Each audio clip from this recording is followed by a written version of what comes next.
Welcome to another Free Friday Tidbit. We are going to be wrapping up September today, and our theme of transitioning to back to school, and this being a season of change, right? Along with the leaves changing, we're looking at things that tend to crop up in September that we don't usually see the extent of in other times of year.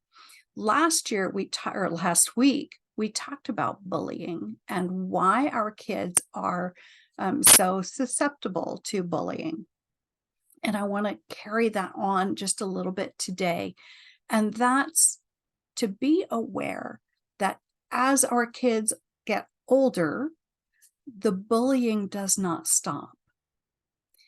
And because as our children with FASD or other causes of neurodiversity, as they have been ostracized more and more, and because we tend to be people pleasers, we are more and more vulnerable. Our vulnerability gets bigger because we want that approval. We want that acceptance. We want that inclusion that has been eluding us. And the bullies get bigger and they get more sophisticated.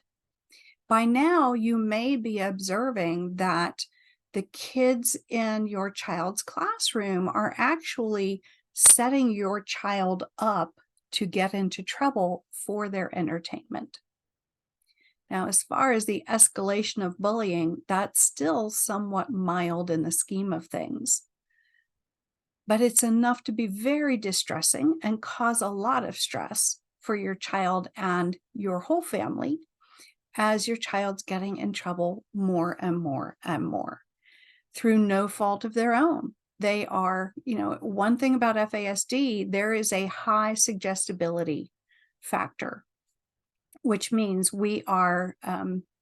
it's very easy to take advantage of someone with FASD.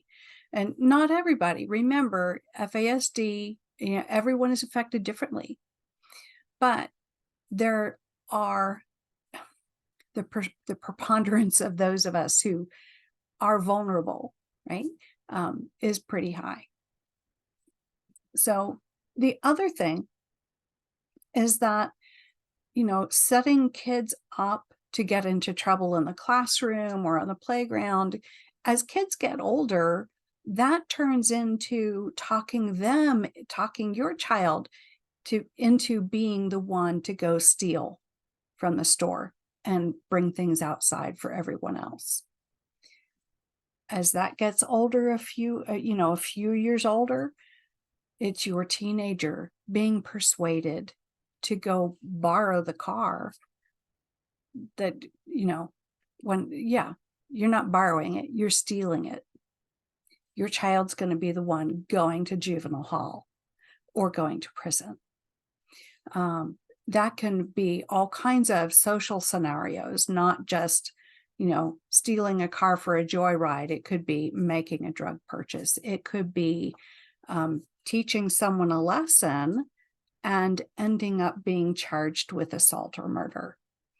And I know this sounds really scary, but it is reality. Our kids are vulnerable. That's why we have to really stay connected with them as to the greatest degree possible so that we really know when something is going on. There is something, you may have heard it before, like for instance, on FASD Hope 1 episode, they talked about the school to prison pipeline. It's a real thing. Dovetailing into that, Dr. Susan Rich talks about in her book that there are states such as Mississippi that look at the literacy rate of 14-year-olds or fourth graders. And they base their projections for how many prison beds will be needed when that age child gets into adulthood. That's how they anticipate how big their prisons should be from year to year, is based on literacy rates. So you put all that together And our kids do have a lot of vulnerabilities. And that's one reason why it is so very important for us to constantly be advocating for our kids, that the school personnel understand FASD. They understand that our kids, they have special needs. They can be supported. They can grow. They can be successful, but they need tailored support that builds on their strengths and addresses their unique challenges. That's how we keep kids from the, what do they call it? The STP, school to prison pipeline, STPP. Yeah, that's it. So just be aware that the vulnerability doesn't go away. And, our child's ability to read situations, to read facial and body language, to know when something is amiss. Those skills can be taught, but it takes a long time. And it's always good to shoot for interdependence for our kids so that they will always have someone safe partnered with them in life, that they can talk about situations that come up. And hopefully that will avoid some of these really scary outcomes. That's it for this week's Free Friday Tidbit. I hope that you will come back next week when our theme will be interests and talents. So, which is a primary characteristic, right? Each of us have unique interests, unique skills, unique desires and likes. And it's part of who we are. It's part of our makeup.